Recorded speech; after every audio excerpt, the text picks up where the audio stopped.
What's going on, everybody? It's your boy C-Zar with C-Zar Gets Crypto, and we are talking about Stellar Lumens today. XLM. It had a hell of a day, man. It went up. It's up 61% on the day. That's crazy. 61.3%.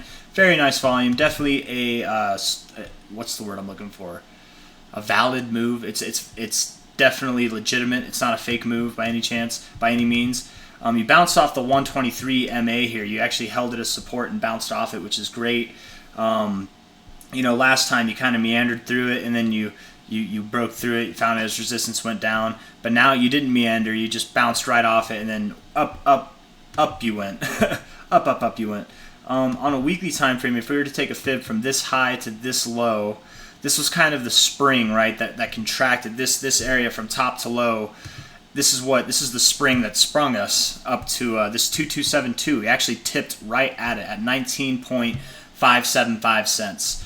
Right around there, and seeing that extension would make me think, you know, the 2272 has been kind of common in crypto lately, like, you know, for the last like couple years. It's kind of crazy in a bunch of different cryptos. 2272, it's kind of interesting. So that could be a more momentary top that we don't see broken for a little while, but I would expect inevitably that we see these deeper extensions. You know, even the 618 all the way here at $1.22, which I know would be at all-time highs.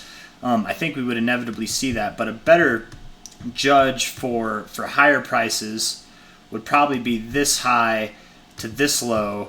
Yeah, we rejected the 382 area, also kind of rejecting this purple line area, right? I wonder, are we below the 50 or are we above the 50 on the weekly?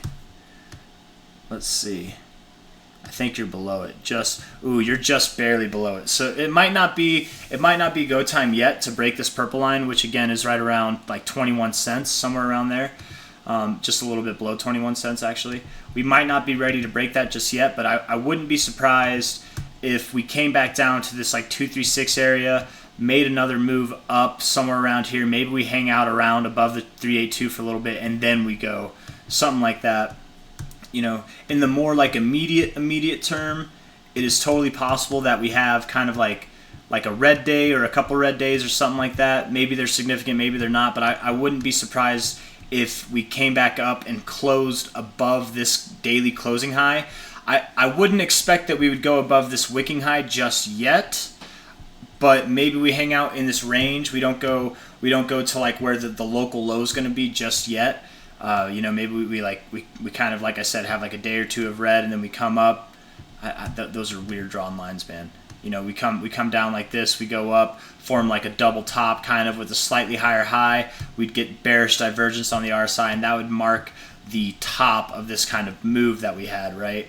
And then we'd get our higher low here. You know, higher low, off our low there. Which, you know, that might happen, that might not happen, but that's all just like speculation. But from this low here, if we were to draw it and connect it there, it's totally possible that we could come down and find support somewhere around, that's around like 10 cents. Yeah, that makes sense, because again, from low to high here, the 618's right here. You know, we could for the rest of this month kind of be more or less moving down. Maybe we do have a daily high that closes above this before we move down. But I wouldn't think that it would come today. I wouldn't think that it would come. It could come tomorrow, but I would think maybe sometime next week. We only have 3 days left in this week, 2 days and 20 hours left. So maybe sometime next week we do get that higher daily close. Maybe we don't at all. But ultimately, I wouldn't give this like a green light for buying in this area. The green light for buying was in this area or this area. You know what I mean? You don't buy after a pump. You don't go chasing things. You chase dragons, you're going to get burned. You know, we are very overbought in the RSI, and on the 4 hour even, man, the long-term RSI, let's see here. Yeah, the long-term RSI, come on now. I'm just going to click on it. It went into the overbought zone, which is good. That's the mark of a strong move, but it's also a mark of you're very hot right now. You need to cool off. You know, you're very, very hot, you need to cool off. Maybe come down to this previous area of resistance, maybe even this previous area of resistance, come down, find support, and then make a move higher. Maybe you don't go back into the overbought zone, but, you know, whatever. I guess that's all I got to say on Stellar Lumens. Good job. I don't know why it pumped, man. I really don't know why it pumped. You know, you look it up, XLM, XRP, partnership is what I typed in. I actually, I just typed it in. I went to the news, and I typed in partnership because I'm like, are they partnered? And then the first thing I see is Ripple rival Stellar announces, so I don't know why Stellar's pumping on Ripple's good news. And it was good news and bad news. There were things that they were like that they didn't beat, and there were things that they did beat with the SEC. But all in all, it was good news. Like I would call that a win, right? It's like if you go to Vegas and you come home neutral, you won, man. You won. You know what I mean? If you're not losing money, you won. So like with the SEC, maybe you didn't win the whole lawsuit with Ripple, but you didn't lose the whole lawsuit. Oh my goodness, the whole lawsuit. I can't say lawsuit.